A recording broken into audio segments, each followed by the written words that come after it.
تربیہ نہ ہونے کے نقصانات کیا ہیں، اس کو بھی سمجھنا بہت ضروری ہے۔ بعض اوقات سوچتے ہیں لوگ کہ اچھا تربیہ اگر نہیں ہوئی تو سو واٹ۔ جناب، تربیہ نہ ہونے کا بہت بڑا نقصان یہ ہے کہ اس دنیا کی حسنہ سے آپ محروم ہو جاتے ہیں، اور اس دنیا کی حسنہ پہ ایک بہت بڑا سوالیہ نشان پیدا ہو جاتا ہے۔ خدا نہ خواستہ اس دنیا کی حسنہ سے بھی اللہ نہ کرے ہم میں سے کوئی محروم ہو، لیکن یہ خطرہ پیدا ہو جاتا ہے تربیہ نہ ہونے کے نتیجے میں۔ تربیہ نہ ہونے کے نتیجے میں ہمارے معاشرے کے بوڑھے لوگ اطاعت اور فرما برداری کرنے والی اولاد سے محروم ہو جاتے ہیں۔ تربیت نہ ہونے کے نتیجے میں شوہر اور بیوی کے تعلقات سطحی ہو جاتے ہیں۔ تربیت نہ ہونے کے نتیجے میں عورتوں کو اچھے شوہر نہیں ملتے، مردوں کو اچھی بیویاں نہیں ملتی۔ تربیہ نہ ہونے کے نتیجے میں بچوں کو اچھی مائیں نہیں ملتی۔ تربیہ نہ ہونے کا بہت بڑا نقصان یہ ہے، دیکھیے میں آپ کے ایک بات عرض کروں،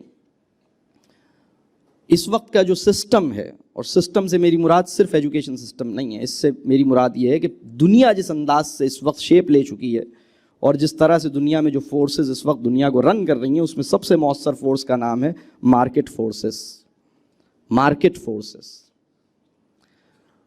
فورسز جو ہیں انہوں نے ہمارے ایجوکیشن سسٹم کو اس طرح ڈیزائن کر رکھا ہے، اور ہماری یونیورسٹی ایجوکیشن کو اس طرح ڈیزائن کر رکھا ہے، ہماری کالج اور اسکول کی ایجوکیشن کو اس طرح ڈیزائن کر رکھا ہے کہ وہ ہر انسان کو کیریئر رول کے لیے اس کی اورینٹیشن کرتی ہیں۔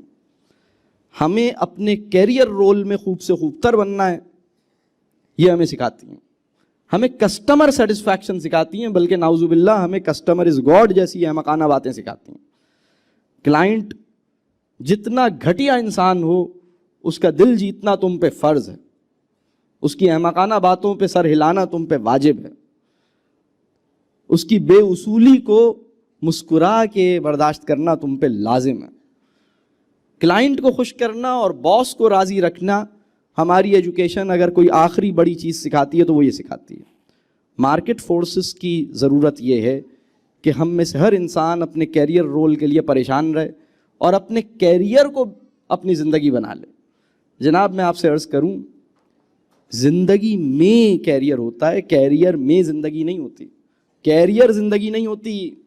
زندگی کے اندر زندگی کی معنویت اس بات سے مشروط ہے، میننگ فل لائف جسے کہتے ہیں، وہ یہ ہے کہ آپ شعوری کوشش کریں کہ میری زندگی کے اندر کیریئر کا دائرہ چھوٹے سے چھوٹا رہے، جو non career part of my life ہے وہ زیادہ ہو، اس کے لیے میری انرجی زیادہ اویلیبل ہو، اس کے لیے میری یکسوئی زیادہ ہو، اور کیریئر میری لائف کا ایک چھوٹا ایسپیکٹ ہو۔ اس وقت کیریئر نے ہماری پوری لائف کو انکروچ کر لیا ہے۔ ہماری زندگی میں کیریئر کے بعد کچھ بچا ہی نہیں ہے، یعنی کیریئر ہماری زندگی کو کھا گیا ہے، ہمیں نگل گیا ہے، ہم کیریئر کو پیارے ہو گئے ہیں، بلکہ کیریئر کی بندگی کر رہے ہیں۔ بہت معذرت کے ساتھ، بندگی کسے کہتے ہیں؟ بندگی اسے کہتے ہیں کہ آپ ایک انکنڈیشنل کمٹمنٹ کر لیں کہ آپ اس کی ہر صورت میں مانیں گے، اس کے لیے آپ سب کچھ کر دیں گے، اس کے لیے آپ والدین کو چھوڑ دیں گے، اس کے لیے آپ بیوی سے ناراض ہو جائیں گے، اس کے لیے آپ بچوں کو ٹائم نہیں دیں گے، اس کے لیے آپ اپنے آرام کا خیال نہیں رکھیں گے۔ اس کی ایکسپیکٹیشنز کو نبھانا ایٹ ایوری کاسٹ آپ کی زندگی کا یہ فوکس اور پرائرٹی رہے گی۔ یہی بندگی ہے، یہ مقام خدا کو دینا تھا جو ہم کیریئر کو دے بیٹھے ہیں، بہت معذرت کے ساتھ۔ اور یہ میں آپ کو عرض کروں کہ ہمارے مارکیٹ فورسز ہمیں کیریئر رول نبھانے کے لیے تیار کرتی ہیں، فیملی رول نبھانے کے لیے تیار نہیں کرتی۔ ہمارے بہت سمجھدار لوگوں کے لیے بھی باس کی خوشنودی اور کلائنٹ اور کسٹمر کی خوشنودی زیادہ اہم ہے۔ بیوی کس بات سے خوش ہوتی ہے، ماں کس بات سے خوش ہوتی ہے، پڑوسی کس بات سے خوش ہوتا ہے، چچا کس بات سے خوش ہوں گے، تایا کس بات سے خوش ہوں گے، سسر کس بات سے خوش ہوں گے، ساس کس بات سے خوش ہوگی، بچے کس بات سے خوش ہوں گے، بھائی کس بات سے خوش ہوگا، بہن کس بات سے، یہ ہماری پرائرٹی نہیں رہی، اور یہ تربیہ نہ ہونے کا نقصان ہے، اس لیے کہ ہماری فوکس اور ہماری پرائرٹیز ہی بدل گئی ہیں۔ تو جناب ہم کسٹمر سیٹسفیکشن کا گر جانتے ہیں، ایسا کسٹمر جس کی کوئی بات ٹھیک ہے نہیں، ایسا باس جو الٹی سیدھی ڈیمانڈز کر رہا ہے، اس کو مطمئن بھی کر لیتے ہیں, اس کو راضی بھی کر لیتے ہیں, اس کو خوش بھی کر لیتے ہیں, اس کی نگاہ میں بڑے پسندیدہ اور اچھے بن کے ثابت بھی کر لیتے ہیں. جس کو دل سے ناپسند کرتے ہیں اس کی نگاہ میں پسند آ جانے کا ہنر ہم جانتے ہیں. کیسی مکاری ہے. یعنی وہ انسان جس کو دل سے ناپسند کرتے ہیں اس کی نگاہ میں پسندیدہ ہونے میں ہم کامیاب ہو جاتے ہیں. اور وہ عورت اگر میں گھر سے دیر سے پہنچوں تو میری وجہ سے کھانا نہیں کھاتی, اتنی گرمی میں بھی وہ میری خاطر روٹی پکاتی ہے.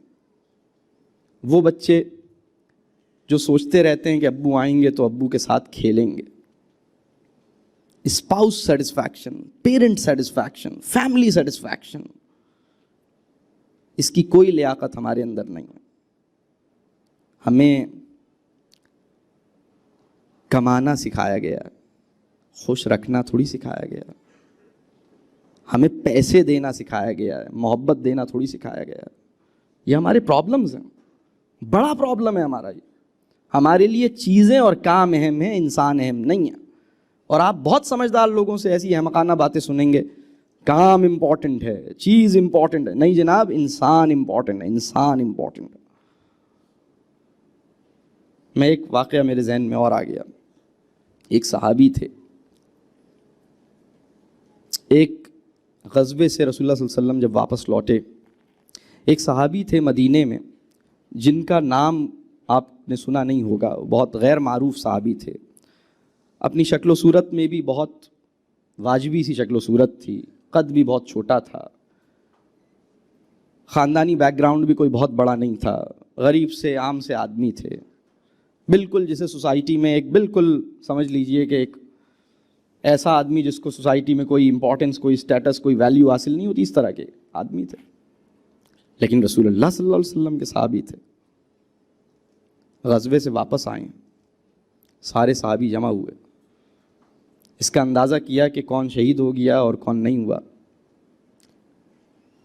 جب سب نے رپورٹ پیش کر دی تو ان صحابی کا ذکر کسی نے کیا نہیں. رسول اللہ صلی اللہ علیہ وسلم کو یاد تھا. رسول اللہ صلی اللہ علیہ وسلم نے کہا کہ فلاں, غالباً ان کا نام مجھے صحیح تلفظ نہیں ہے لیکن جلیب کر کے ان کا نام ہے.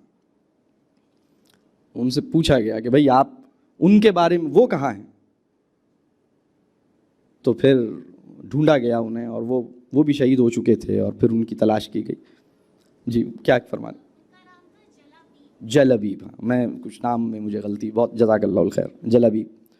اور پھر رسول اللہ صلی اللہ علیہ وسلم نے ان کو, اور صحابہ حیران تھے کہ اتنے عام سے انسان کو جس کو ہم بھول گئے تھے, جس کی معاشرے میں کوئی وقت نہیں تھی, رسول اللہ صلی اللہ علیہ وسلم نے یہ سکھا دیا انسان اہم ہوتا ہے, انسان اہم ہوتا ہے.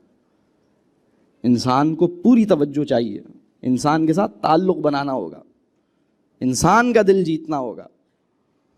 یہ کام چونکہ تربیہ نہیں ہوئی تو ہم نہیں کر پا رہے. تو تربیہ نہ ہونے کے یہ بڑے نقصانات ہیں, تربیہ نہ ہونے کے یہ بہت بڑے نقصانات ہیں کہ معاشرہ اچھی بیوی, اچھی ماں, اچھے بیٹے, اچھے بھائی, اچھے دوست, اچھے پڑوسی سے محروم ہو گیا. اور میں آپ کو ایک بات اور عرض کروں, یہ بات سمجھ لیجئے کہ ہمارے معاشرے کا اور ہمارے وطن کا سب سے بڑا مسئلہ یہ نہیں ہے کہ ہماری سڑکیں ٹوٹی ہوئی ہیں. سب سے بڑا مسئلہ یہ ہے کہ سیدھا راستہ دکھائی نہیں دے رہا, صراط مستقیم پہ نظر جاتی نہیں ہے.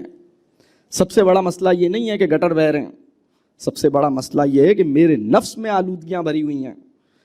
ہمارے معاشرے کے سب سے بڑے مسئلے کا نام پولیو نہیں ہے, ہمارے معاشرے کے سب سے بڑے مسئلے کا نام یہ ہے کہ ایمان ہمارا کمزور ہو گیا. ہمارے معاشرے کا سب سے بڑا مسئلہ لوڈ شیڈنگ نہیں ہے. یہ بھی مسئلے ہیں, میں یہ نہیں کہتا کہ یہ مسئلے نہیں ہیں, لیکن ہمارے معاشرے کا سب سے بڑا مسئلہ یہ ہے کہ ہماری اخلاق صحیح نہیں ہے. ہماری بیویاں ہم سے خوش نہیں ہیں, ہمارے بچے ہم سے خوش نہیں ہیں, ہمارے ماں باپ ہم سے راضی نہیں ہیں, ہماری بہنیں ہم سے راضی نہیں ہیں, ہمارے بھائی ہم سے چھوٹی چھوٹی باتوں پہ ناراض ہیں. سگے بہن اور سگے بھائی 4-4 سال تک ایک دوسرے سے بات نہیں کرتے, چھوٹی چھوٹی باتوں پہ اتنے سینسٹیو ہیں کہ ایک دوسرے کی ساری زندگی شکل نہیں دیکھتے, اور یہ عام ہوتا جا رہا. ہمارے معاشرے کا بہت بڑا مسئلہ یہ نہیں ہے کہ اسمبلی ٹوٹ رہی ہے, بار بار اسمبلی ٹوٹ جاتی ہے. اصل مسئلہ یہ ہے کہ تعلق ٹوٹ رہا ہے, گھر ٹوٹ رہے ہیں, طلاق کی شرح بڑھ رہی ہے. کتنی, آپ کا کیا خیال ہے, ڈائیورس ریٹ بڑھ رہا ہے یا کم ہو رہا ہے؟ ماسٹرز کیے ہوئے لوگ تھے پہلے زیادہ تھے یا اب زیادہ ہیں؟ جناب ہم ڈگریز کے انفلیشن کے دور میں داخل ہوئے ہیں. ہر آدمی 4-6 ڈگریوں کے گتے اپنے گلے میں لٹکائے گھوم رہا ہے، لیکن تعلق نبھانے کی لیاقت سے محروم ہے. اور جن لوگوں کے گلے میں گتے نہیں ہیں ڈگریوں کے، وہ اس حسرت میں ہیں کہ مجھے ڈگری لے لوں کہیں سے. ارے اپنے نفس کو ٹھیک کرو، یہ اس کی فکر نہیں ہے. اپنا تزکیہ ہماری پریشانی نہیں ہے. ہمارا مسئلہ یہ ہے کہ جن تھوڑے سے لوگوں کو تربیہ کی فکر ہوئی ہے، انہیں دوسروں کو ٹھیک کرنے کی فکر ہوئی ہے، اپنے تزکیے کی فکر نہیں ہوئی. رسول اللہ صلی اللہ علیہ وسلم کیا کہتے ہیں؟ رسول اللہ صلی اللہ علیہ وسلم فرماتے ہیں میں دن میں 100 بار استغفار کرتا ہوں. آپ صلی اللہ علیہ وسلم سے کوئی گناہ ہوا تھا؟ آپ صلی اللہ علیہ وسلم سے بڑی غلطیاں ہوئی تھیں کیا؟ خدا نخواستہ کوئی ایسا عمل ہوا تھا؟ رسول اللہ صلی اللہ علیہ وسلم تو 100 بار استغفار کی ضرورت کو محسوس کرتے ہیں. میں دن میں ایک بار بھی ندامت کے احساس میں نہیں ڈوبتا. دوسروں کو ٹھیک کرنے کی فکر، میں اکثر یہ جملہ کہتا ہوں، ممکن ہے آپ نے سنا ہو، اگر کسی معاشرے میں دوسروں کو ٹھیک کرنے کی فکر اپنے آپ کو ٹھیک رکھنے سے زیادہ ہو جائے تو معاشرے میں فساد پیدا ہوتا ہے. تو یہ ہیں تربیہ نہ ہونے کے نقصانات.